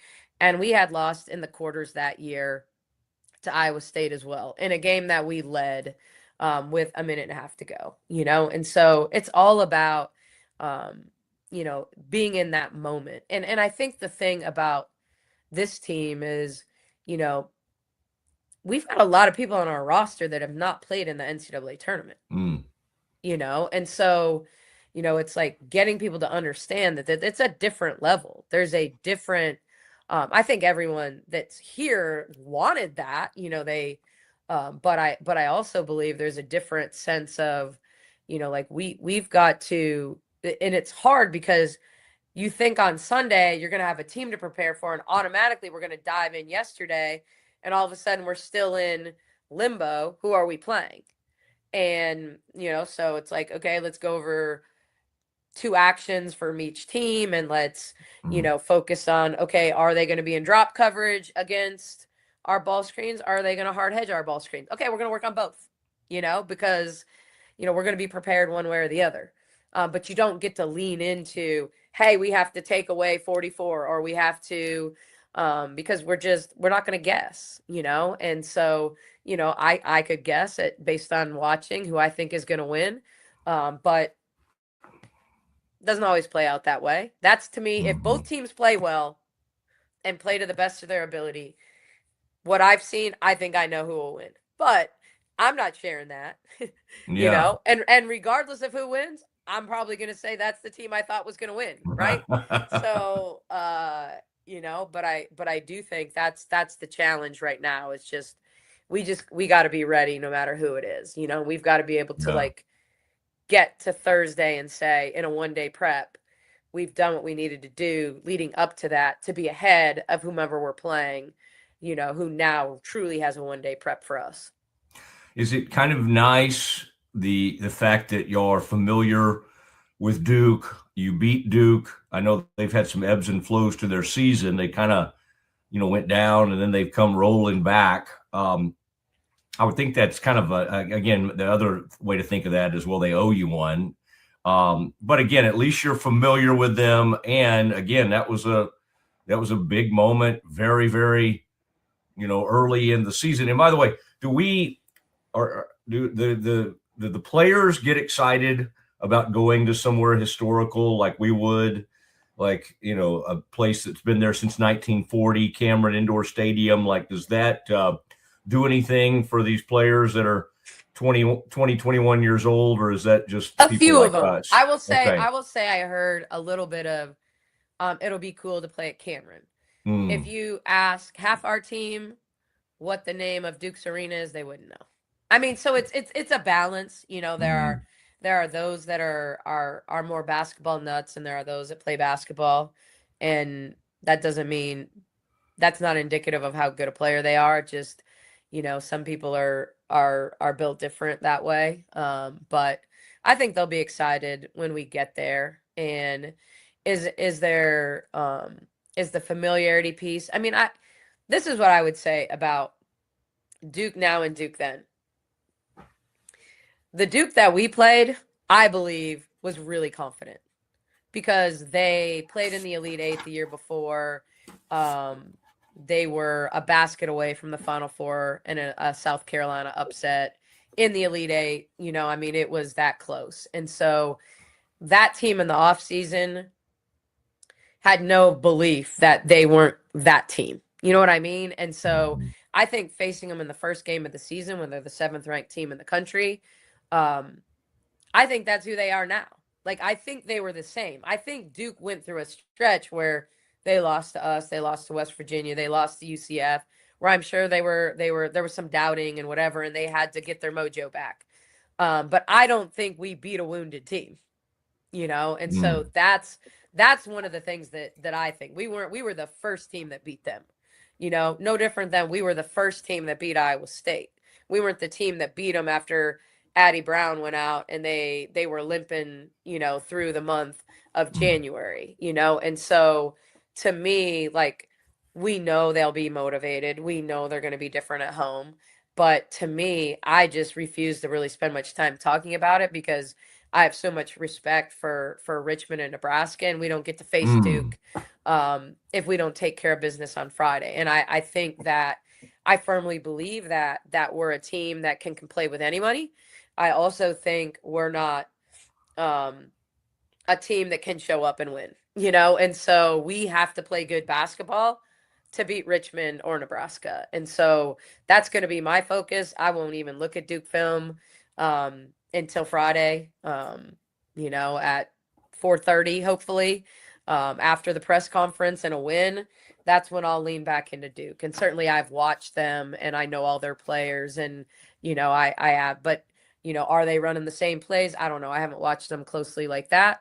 But I know they're still hedging ball screens, and I know, you know, I know a lot about Duke. So I'm going to be really focused on either Nebraska or Richmond. Do you have any thoughts on that court that y'all played on? That they obviously had to change courts, and I think I haven't heard anything from you on this, but I have heard thoughts that I mean, there were women complaining about migraines and slippage, and it wasn't just a shock once the men got there, and y'all didn't do anything about the court. And then one guy, you know, a few people slip and a guy gets an injury, and next thing you know, they got the hardwoods out there. Did the way that all went down, did that bother you? So I'll give you two sides of that. One, I leaned into the innovation. So I was not a skeptic. We had practiced on the floor when we were down in Orlando for the WBCA event in November when we played Iowa and Davidson. We went over and we practiced on it before I knew that it was even conversationally something the Big 12 was talking about. So when they first asked me about it, I was really excited. I thought the innovation, I had seen it with the World Championship or the World Cup or whatever, and like NBA teams practice on it when they're in Orlando. Like nobody manages risk and investment more than NBA teams. So if NBA teams are playing and practicing on it, it must be safe. So I was a big fan of the idea. I thought it could separate us. I didn't love the Louis Vuitton court the year before, but some people loved it, and I think it's always good when people are talking. So I thought it was worth being excited about. I'll tell you that I saw slippage. Jana slipped really right in front of me. You could see if you dropped water on it, you could clearly see where it needed to be mopped up, and it would stay there for a minute. But we definitely saw the slipping, which did concern all the women's coaches. I also will tell you that because we weren't there very long, I didn't hear all the, we didn't go in until the day before, and then we obviously left the morning we had the late game. So I didn't hear all the banter about it. Our biggest concern from the women's coaches side at the beginning was, why are you doing all this cool stuff during the men's tournament that you didn't do during the women's tournament? That was our biggest concern at the beginning. When you start talking about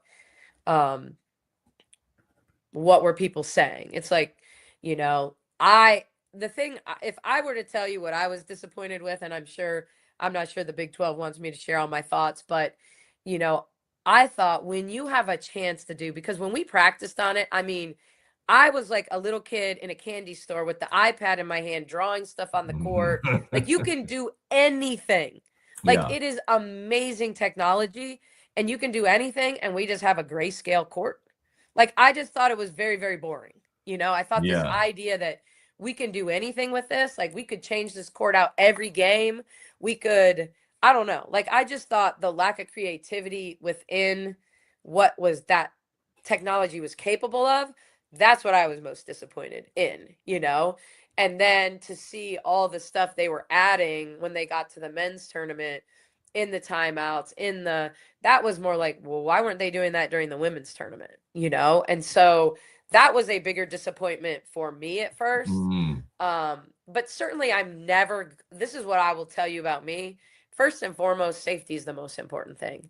And if the women's coaches were concerned about the safety and they didn't listen, that'll obviously be a big topic of conversation. I never felt like it was unsafe. I did see some slipping. Maybe if we'd have played on it 3 days, I would have felt differently at the end of the weekend. But if our women's coaches were complaining about that, then it's going to be a big topic of conversation at our yearly meetings. But I'm never going to be mad at the league for leaning in on player safety. So it was the right thing to do. Did Christian Anderson, was it the floor? Would he have slipped? Let's not pretend that people don't slip on hardwood. They slip on hardwood too, but do adjustments need to be made in the court, for consistency? Maybe so. But I thought the innovation, the idea, I loved it.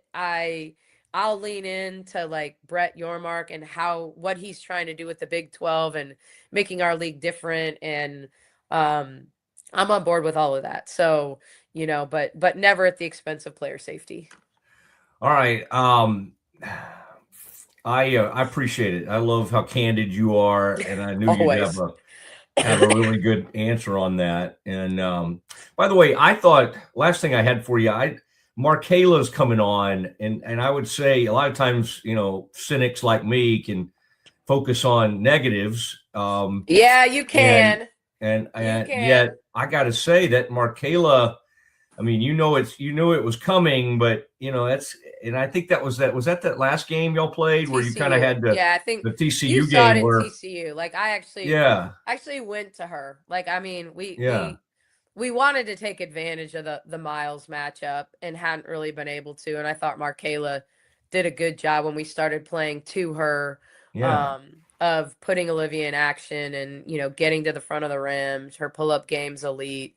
When she gets to where she's, making 30% of her threes, like she's going to be pretty unguardable.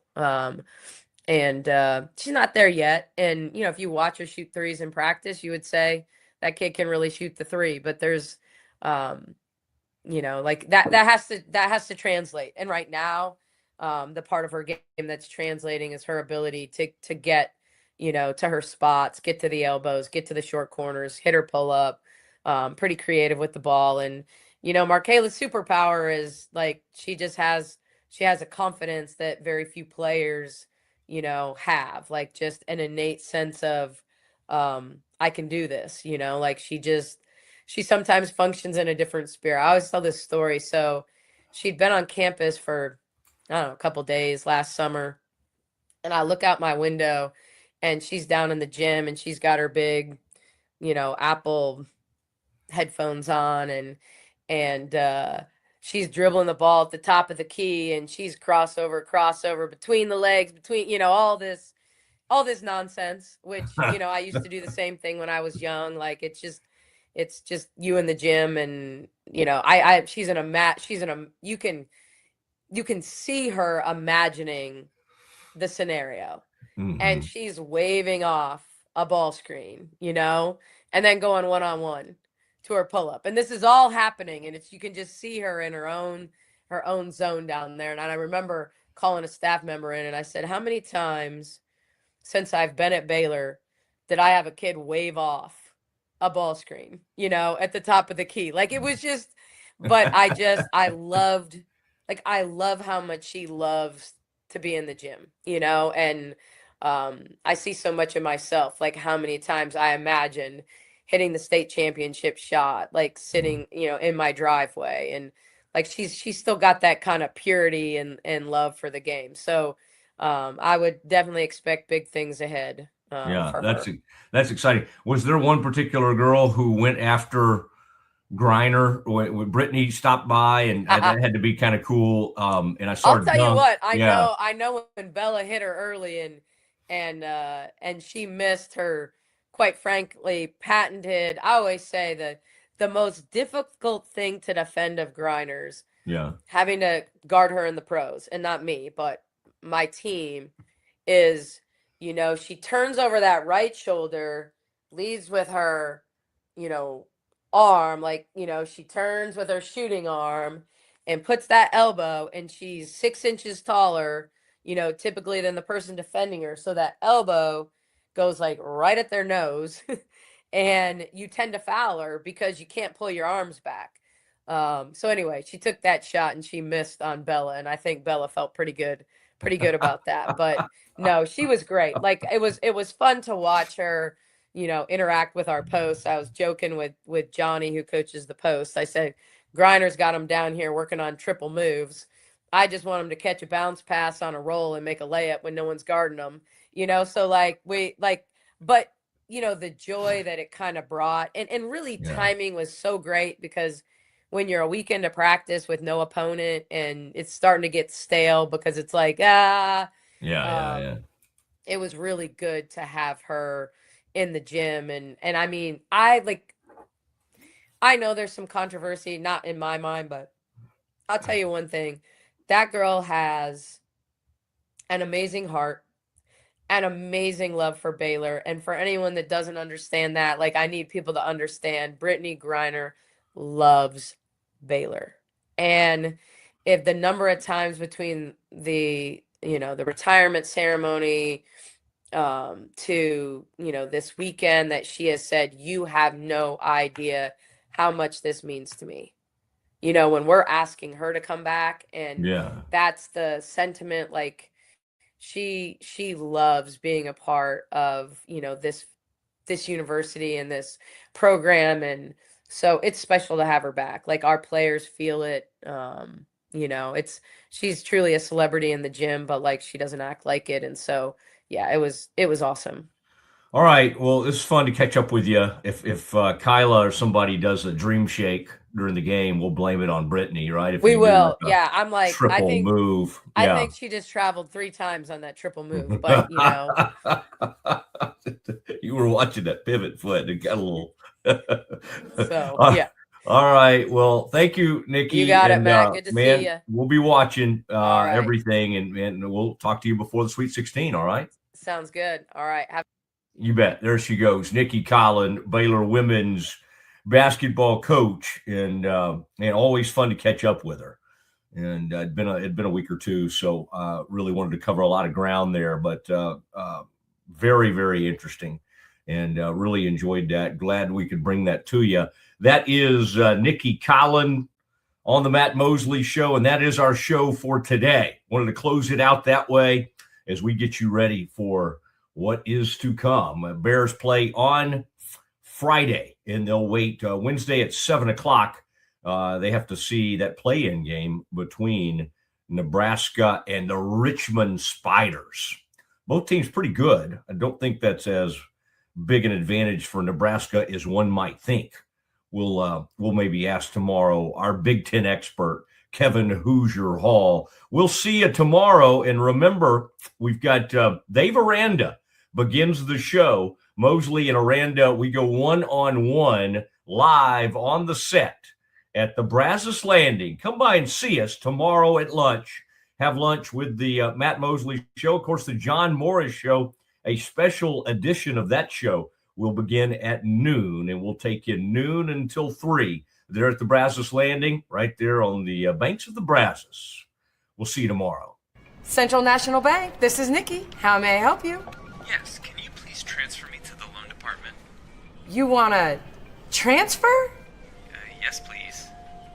I'm sorry, you can't transfer right now. What? Have a good day. Yes, how may I help you? Hi, I would like to transfer money from my C&B account to another bank. Absolutely not. No. Have a great day. Wait, hold. I'm on your website and I'm trying to find the link for your payment portal. The portal is currently unavailable. Have a great day. We've received a few complaints. Correct. We no longer allow any outgoing transfers, only incoming. But the good news is, no money is leaving the bank. Like, none.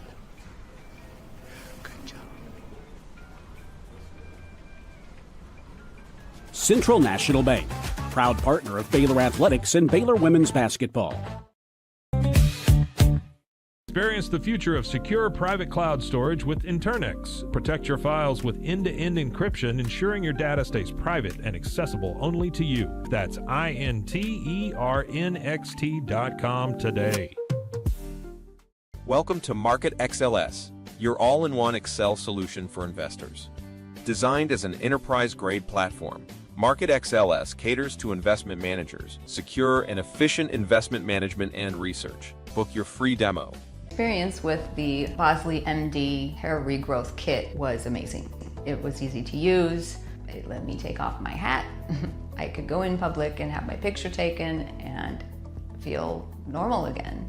BosleyMD.com. At 4U Health, we believe wellness and lab testing should be accessible, inclusive, and yes, fun. With our tech-powered at-home lab test, you save time and money while feeling your best. 4U Health. Visit 4uhealth.com today. BadCreditLoans.com is a pioneering service provider that has carved a reputation in the financial industry. Simple, fast, and reliable loan application process. And its commitment to responsible borrowing makes it a trusted partner in the journey towards financial stability. Unlock a world of convenience with Mullybox, your one-stop solution for personalized subscription boxes delivered right to your door. Each box is tailored to your taste. Mullybox.com. That's MULLYBOX.com. With a focus on performance, design, and customer service, we're here to help you work smarter, not harder. Join us on our journey to simplify your world. Visit acasis.com today. That's ACASIS.com today. Experience the perfect blend of exquisite craftsmanship and life-changing technology with Gevi. Every product is built with precision, featuring specialized parts that ensure durability, efficiency, and safety. Upgrade your everyday with Gevi. Visit us at gevi.com to discover more.